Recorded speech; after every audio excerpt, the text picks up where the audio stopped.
প্রধানমন্ত্রী নরেন্দ্র মোদীর দূরদর্শী নেতৃত্বে দেশের সীমান্ত আভ্যন্তরীণ নিরাপত্তা ব্যবস্থায় যুক্ত হল নতুন মাত্রা। আজ নয়াদিল্লি থেকে কেন্দ্রীয় স্বরাষ্ট্রমন্ত্রী অমিত শাহ দেশের 15টি আন্তর্জাতিক স্থলবন্দরে ল্যান্ডপোর্ট ম্যানেজমেন্ট সিস্টেমের সূচনা করেন। এর মধ্যে রয়েছে সোনামুড়া, শ্রীমন্তপুর সুসংহত আন্তর্জাতিক স্থলবন্দরও। একই সঙ্গে শ্রীমন্তপুর স্থলবন্দরে বিএসএফ কর্মীদের জন্য নবনির্মিত আবাসন সুবিধারও উদ্বোধন করা হয়।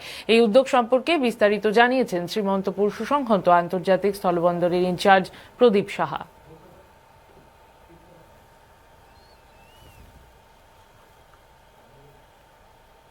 দেশের স্বরাষ্ট্রমন্ত্রীর হাত ধরে সোনামুড়ার শ্রীমন্তপুর স্থলবন্দর সহ দেশের মোট 15টি স্থলবন্দরে উদ্বোধন হয়েছে ল্যান্ডপোর্ট ম্যানেজমেন্ট সিস্টেম এবং সোনামুড়ায় তার সাথে সাথে আবাসন কমপ্লেক্সেরও সূচনা হয়েছে আজ।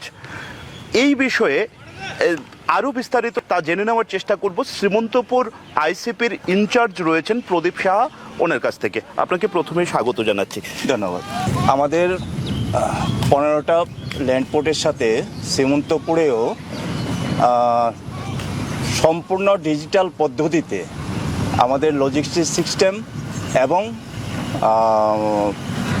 যে যাতায়াতের সুবিধার জন্যে 100% সুবিধাযুক্ত সম্পূর্ণ ডিজিটাল পদ্ধতিতে আমাদের ল্যান্ডপোর্ট ম্যানেজমেন্ট সিস্টেম আজ থেকে চালু হলো। ল্যান্ডপোর্ট ম্যানেজমেন্ট সিস্টেমে আমাদের থাকবে সম্পূর্ণ মডার্নাইজড ডিজিটাল প্ল্যাটফর্ম, সাথে থাকছে ট্রান্সপারেন্ট সিস্টেম এবং লজিস্টিক সিস্টেমে গাড়ি বাংলাদেশের আমাদের ফরেন ট্রাক এবং ইন্ডিয়ান ট্রাকের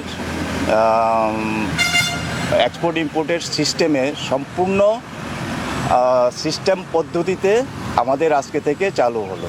এতে করে আমাদের সময় যেরকম কম সময়ে আমরা অধিক পরিমাণে যাত্রী সাধারণের যাতায়াতের সুবিধা এবং গাড়ি এক্সপোর্ট ইম্পোর্টের ক্ষেত্রে সম্পূর্ণ ফেসিলিটিস আমরা আজ থেকে পেয়ে যাচ্ছি।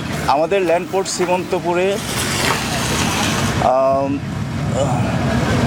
বিএসএফ জওয়ানদের জন্যে একটা নতুন আবাসন প্রকল্প আজ আনুষ্ঠানিকভাবে উদ্ঘাটন হচ্ছে মাননীয় অমিত শাহ জির হাত ধরে। সীমান্ত ব্যবস্থাপনাকে আরও স্বচ্ছ, আধুনিক ও গতিশীল করার ক্ষেত্রে এই ব্যবস্থাপনাগুলি একটা বড় ভূমিকা পালন করবে বলে মনে করছেন অভিজ্ঞ মহল।